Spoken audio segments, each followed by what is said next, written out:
চলে, কিন্তু ইসলাম সার্বজনীন। ইসলাম সার্বজনীন। ইসলাম দেশের জন্য, দেশের মাতৃকার জন্য সিস্টেম ওয়াইজ কাজ করতে কখনো বাধা দেয়নি। আল্লাহর নবী একদিন এক সাহাবীকে পিছনে নিয়ে, আমি সাহাবীর নামটা ভুলে গেছি,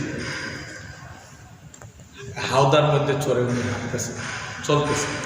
তখন বলতেছে, তুমি কি কবি আবু সাআলতের কবিতা জানো?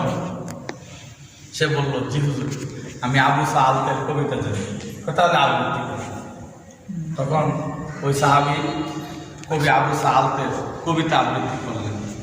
কবিতা শোনার পরে হযরত আল্লাহর নবী বললেন যে আবু সাআলতের কবিতাগুলো তাও কিন্তু সে ঈমান আনে না।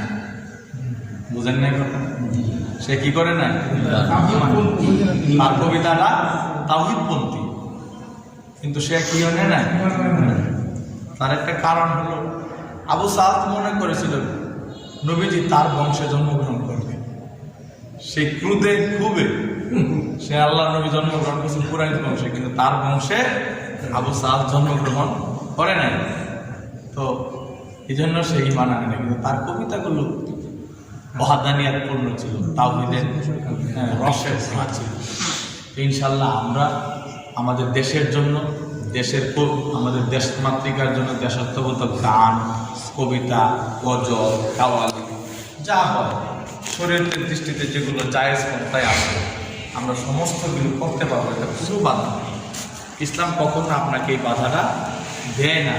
আমাদেরকে সামাজিক হতে হবে, আমাদেরকে আলাদা একটা ভাবধারা শহীদদের জন্য একটা ব্যবস্থা করা হয়েছে। এটা আলহামদুলিল্লাহ না? আলহামদুলিল্লাহ।